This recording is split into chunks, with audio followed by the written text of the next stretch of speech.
Hello people of YouTube, my name is Steve Gray and thank you for watching. If you're new here, please hit the subscribe button, turn on that notification bell, leave a like, and feel free to comment down below what you would like me to do for future cartoon and anime related videos. So, Adventure Time is back, kinda sort of, but who knows.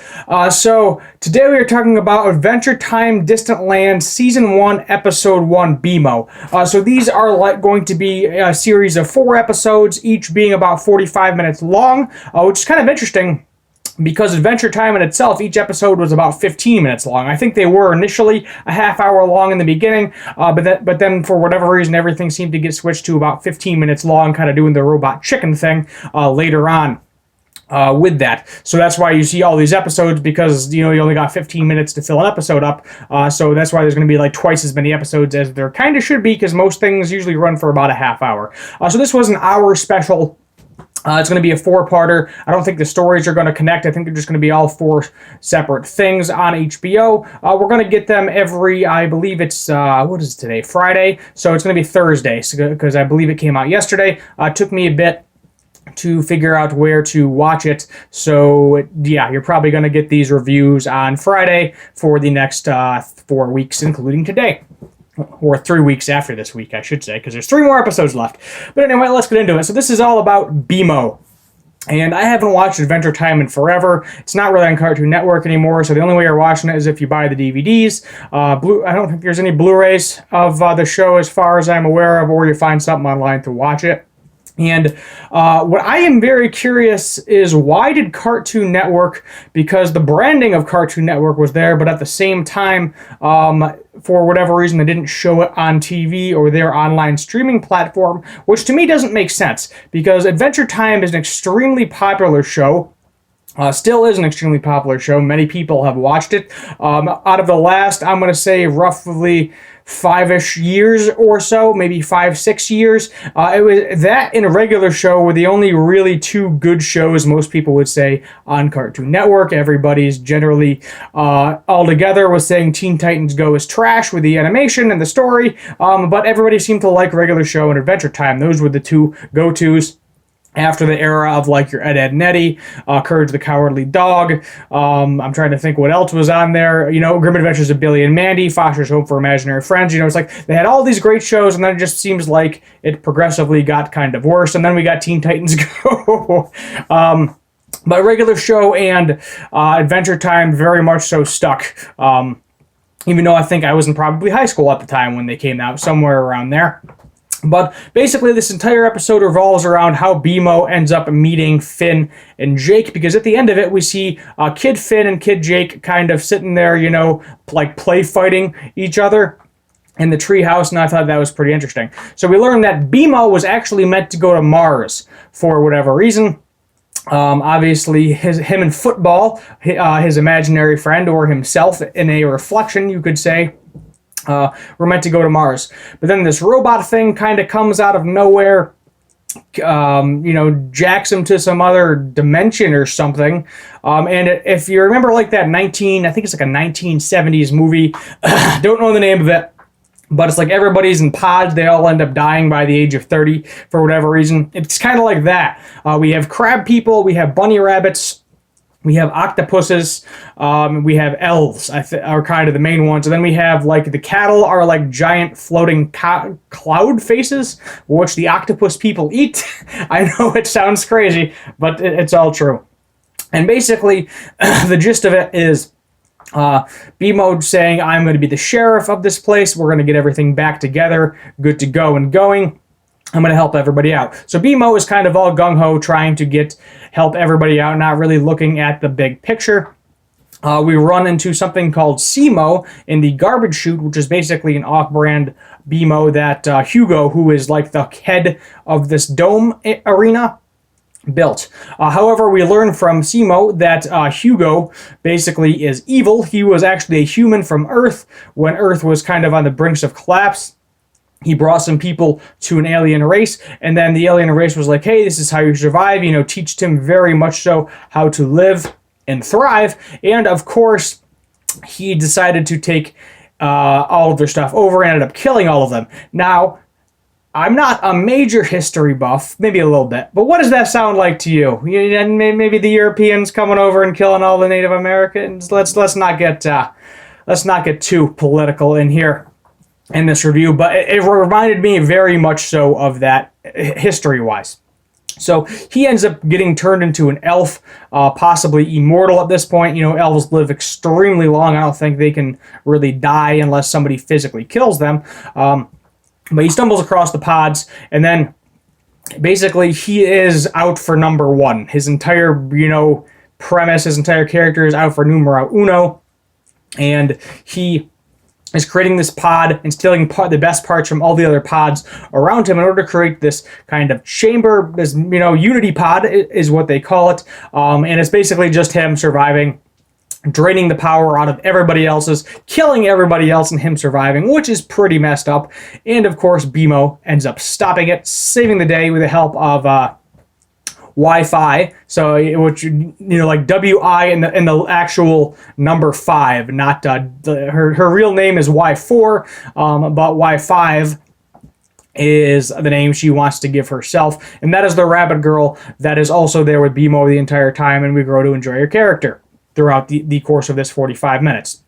So both of them end up saving the day, defeat Hugo.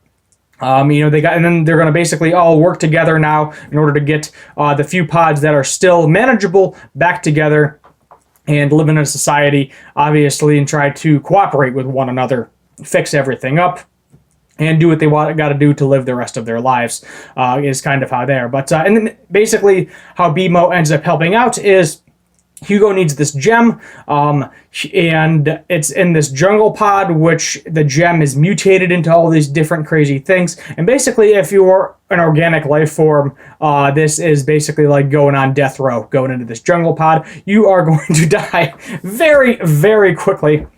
So BMO actually ends up getting the pod. He throws it to M, and M, I believe, is also a rabbit person, but he is kind of evil. So we first initially think M is the evil guy, and we learn later that Hugo is the main evil guy. But basically, M is like one of Hugo's underlings, and he bet against Y5 for gravity boots, basically stole her gravity boots because she got jolted and messed up the move. She didn't even want to gamble. She didn't even say yes to the gamble, but he took her gravity boots anyway. And those things are pretty cool. We see Y5, bouncing around upside down, every which direction with these crazy, awesome gravity boots. Kind of similar to what Rick did in Rick and Morty in the episode where he gave Jerry the ability to bounce around with his shoes, and then he lost one and floated into the sky for certain death, which was very interesting with how he did that there. But it was just kind of a cool, fun, little canon storyline, little kind of prequel type thing to the Adventures time that we know and love of Finn and Jake.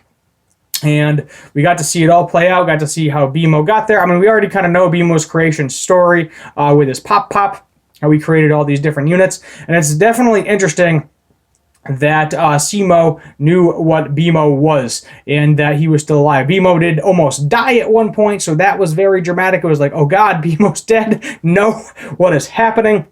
He cannot die, and he ends up springing back to life. Simo ends up fixing him. I don't know if we're going to see these characters throughout the rest of the show. I didn't take a look at the other episode names yet, but I do believe that they are each individually specific for, it's basically every episode, it's kind of its own little 45-minute block of entertainment.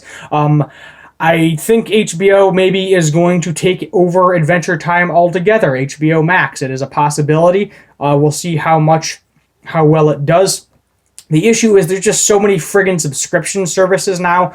It's hard to tell what people will buy and what people will flock to, which, as I said, Cartoon Network, they already run it. They already own it. So why would you not just put it on the air?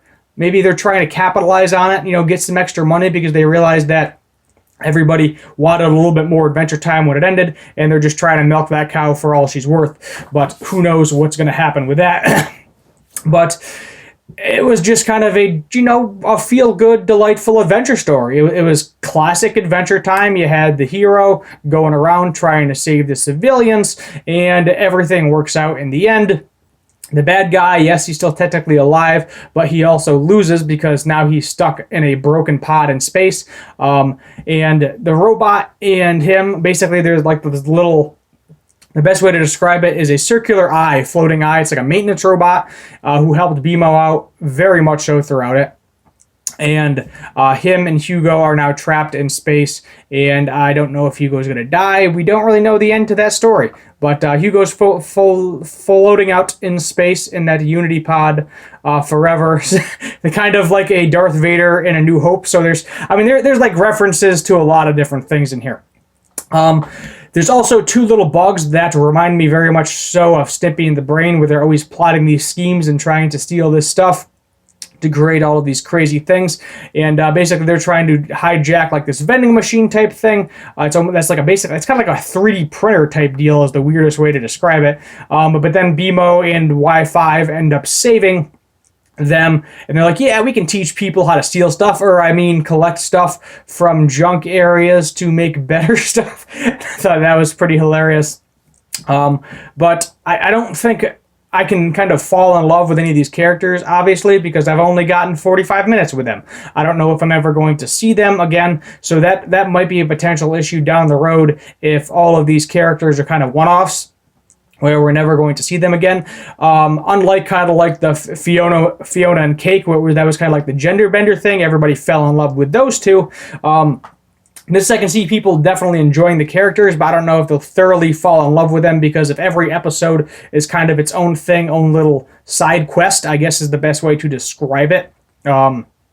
Then 9 out of 10, it's going to be just a bunch of one-off random characters, and who knows what'll happen. I don't know if Finn and Jake are going to be in any of these. As I said, I thought the entire thing revolved around BMO. I thought it was just going to be called like The Adventures of BMO or something like that, but no, it's called Adventure Time Distant Lands, and the first episode was BMO, and that's pretty much all she wrote. Excellent episode, enjoyed the ride. We'll definitely review the next 3 episodes as well, and that's all you can really do with the show, is enjoy the ride, and maybe the story will continue with these characters, maybe it won't. I don't really know. I don't think it's going to, because it was kind of a start to finish.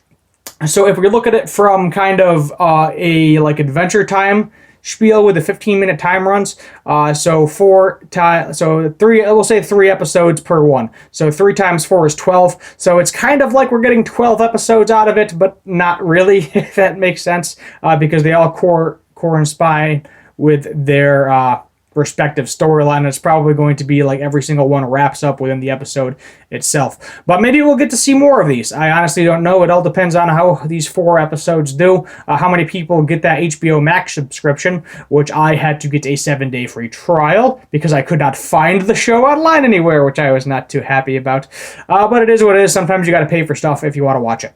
My name is Steve Gray. Thank you for watching, and as always, have a good one.